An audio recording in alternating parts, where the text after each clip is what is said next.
देवरानी की सौतन। राधा एक सीधी सादी लड़की है। उसकी सास विमला तो उसे बहुत प्यार करती है, लेकिन उसकी जिठानी लता को राधा बिल्कुल पसंद नहीं।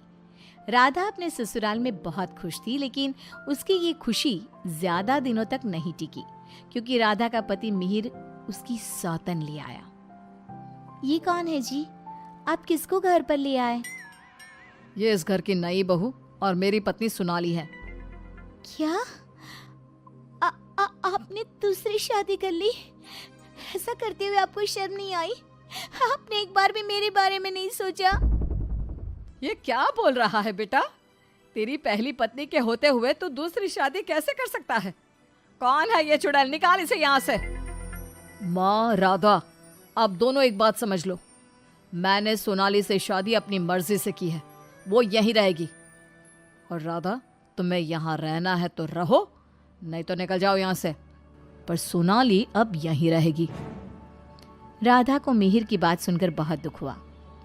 वो रोते हुए अपने कमरे में चली गई। तभी मिहिर सोनाली को उसी कमरे में लाता है और राधा से कहता है, राधा, तुम गेस्ट रूम में शिफ्ट हो जाओ। आज से सोनाली मेरे साथ इसी रूम में रहेगी। ये क्यों इस रूम में रहेगी? ये मेरा कमरा है, आप इसे लेकर गेस्ट रूम में चले जाओ। ओह डार्लिंग, इस गवार को तुमने सर पर चढ़ा रखा है।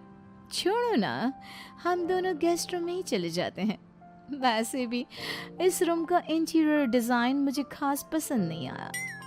ओके डार्लिंग, जैसा तुम कहो। मिहिर उसे लेकर चला जाता है और राधा कमरे में बैठकर बहुत रोती है।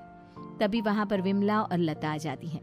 विमला राधा को समझाती है, लेकिन लता अपनी देवरानी के जख्मों पर नमक छिड़कते हुए कहती है, राधा, जरूर तुम में ही कोई कमी होगी जो तुम्हारा पति तुम्हारे हाथ से निकल गया और तुम्हारी सौतन ले आया। मेरे पति तो बिल्कुल वैसे नहीं है। वो किसी दूसरी औरत को आंख उठाकर देखते तक नहीं है। हाँ, मेरी ही कमी है कि मैंने उन्हें भगवान की तरह पूजा, उनकी हर छोटी से छोटी बात का ख्याल रखा। मुझे नहीं पता था कि वो मेरे साथ ऐसा करेंगे। लता बहू, ये कोई समय है ऐसी बातें करने का? जाओ, राधा के लिए कुछ खाने को ले आओ।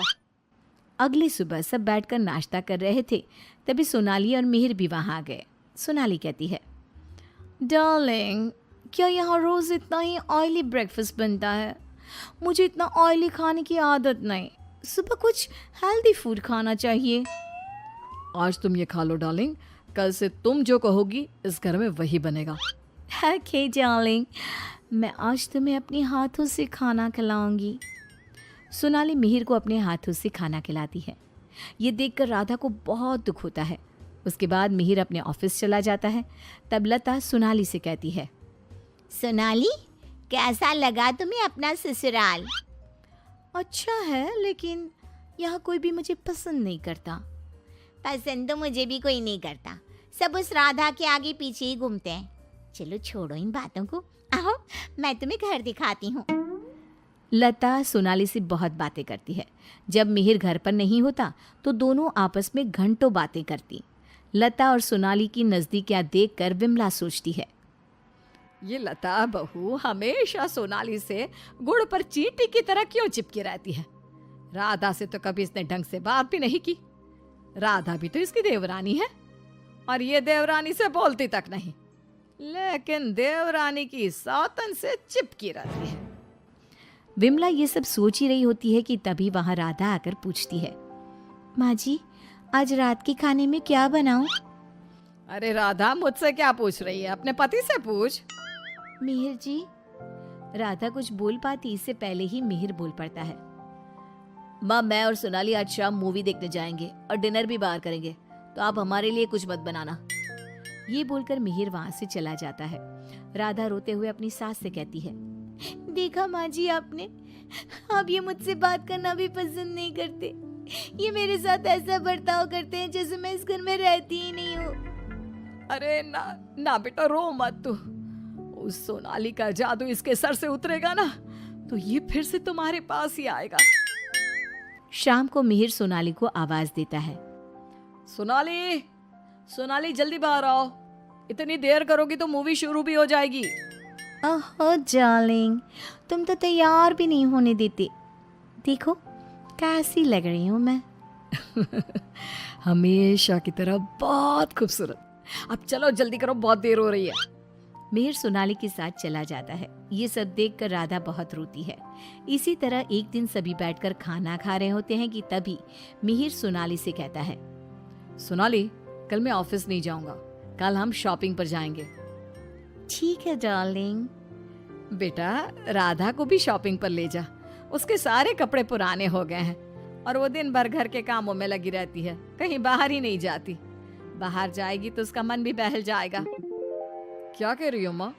मैं राधा को लेकर बाहर जाऊंगा? कभी नहीं। सॉरी माँ, लेकिन मेरे पास टाइम नहीं है। मैं आपको रुपया दे दूंगा, आप चली जाना उसे लेकर। बेटा, तू तो राधा को बिल्कुल भूल गया है, मगर ये याद रख, वो आज भी तेरी पत्नी है और इसी घर में रहती है। हाँ तो वो क्यों रह रही है इस घर में? चली क्यों नहीं जाती? राधा, अगर तुम चाहो तो मैं तुम्हें तलाक दे सकता हूँ। तुम ठीक से सोच लो और अपना फैसला मुझे बता देना। बदले में जो चाहो वो मैं तुम्हें दे सकता हूँ। मिहिर की बात सुनकर राधा के ऊपर मानो बिजली सी गिर गई। इसी तरह कुछ दिन बीत गए। राधा अब बहुत दुखी और चुप चुप रहने लगी। एक रात विमला किचन की तरफ पानी लेने जा रही थी, लेकिन किचन में से बातों की आवाज सुनकर वो बाहर ही रुक गई और सोचने लगी, अरे ये इतनी रात को कौन बातें कर रहा है? ये तो लता और सोनाली की आवाज लग रही है। ये दोनों इतनी रात को क्या बात कर रही है? ध्यान से सुनती हूँ तब पता चलेगा। वो दोनों की बात ध्यान से सुनती है। सोनाली लता से कह रही थी, देख मेम साहब, तेरे देवर को मैंने तेरे कहने से पटाया था, मैंने तेरा काम कर दिया। अब तू मुझे बाकी के रुपए दे दे, नहीं तो तेरे घर वालों को तेरी सारी सच्चाई बता दूंगी। अरे तू ज्यादा चालाक मत बन, मैं तुझे पहले भी कई सारे रुपए दे चुकी हूँ, अब और रुपए नहीं दे सकती। तू जैसी लड़की को इतना अच्छा घर दे दिया, इतना अच्छा पति दे दिया, और क्या चाहिए तुझे? विमला दोनों की बात सुनकर समझ जाती है कि दाल में कुछ काला है। वो सोनाली की जन्म कुंडली निकालने में लग जाती है।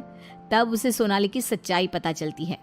एक दिन विमला सारे घर वालों को बुलाती है और कहती है, मेहर, तुमने सोनाली से शादी कर ली है, ये बात हमारे रिश्तेदारों को भी तो पता चलनी चाहिए ना।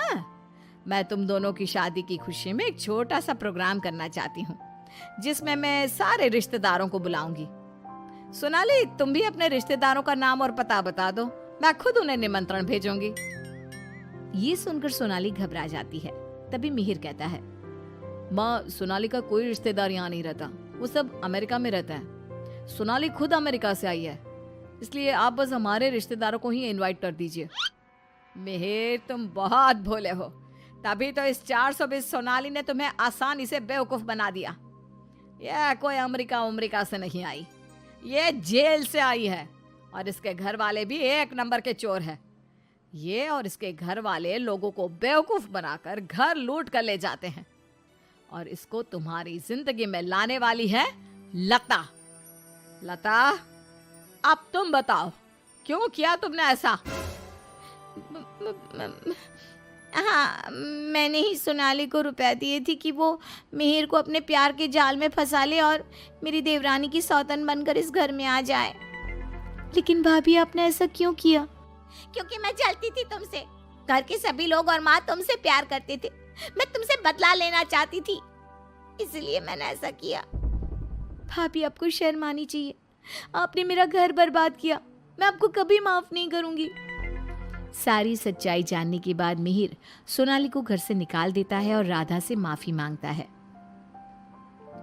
राधा, मुझे माफ कर दो, मैंने तुम्हारे साथ ठीक नहीं किया। मिहिर, मैं तुम्हें माफ नहीं कर सकती और ना ही तुम्हारे साथ रह सकती हूँ। मैं जा रही हूँ ये घर छोड़कर। लेकिन राधा, इसमें मेरी क्या गलती? ये सब तो भाभी ने किया है ना, मैं तो बेकसूर हूँ। अगर सोनाली सच में अच्छी लड़की होती तो क्या तुम उसे छोड़ते? कभी नहीं। और इस बात की क्या गारंटी है कि कल तुम्हें सोनाली से अच्छी लड़की मिलेगी तो तुम दोबारा ऐसी गलती नहीं करोगे? राधा अपना सामान लेकर घर से जाने लगती है। विमला और मिहिर उसे बहुत रोकते हैं, लेकिन वो नहीं रुकती। राधा जाते जाते अपनी जिठानी से कहती है, भाभी, आप क्यों उदास खड़ी हो? आपने जो चाहा था वो तो पूरा हो गया ना। मैं जा रही हूँ हमेशा के लिए। अब आप ही इस घर की बहू हैं। अब सब आपको ही प्यार करेंगे, बस। तभी लता का पति विकास आ जाता है और कहता है, नहीं राधा, ये इस लायक नहीं कि इसे कोई प्यार करे। लता, तुम अभी इसी वक्त इस घर से निकल जाओ। मैं तुम्हें एक सेकंड भी यहाँ बर्दाश्त नहीं कर सकता। अगर मैंने तुम्हें इस घर में जगह दी तो न जाने कल तुम हमारे ऊपर कौन से दुखों का पहाड़ तोड़ दोगी। लता विकास से बहुत माफी मांगती है, लेकिन वो उसे घर से निकाल देता है। लता को इस बात का पछतावा था कि उसने अपना हंसता खेलता घर बर्बाद कर दिया। ना तो विकास अपनी पत्नी लता को माफ करता है और ना ही राधा अपने पति मिहिर को माफ करती है।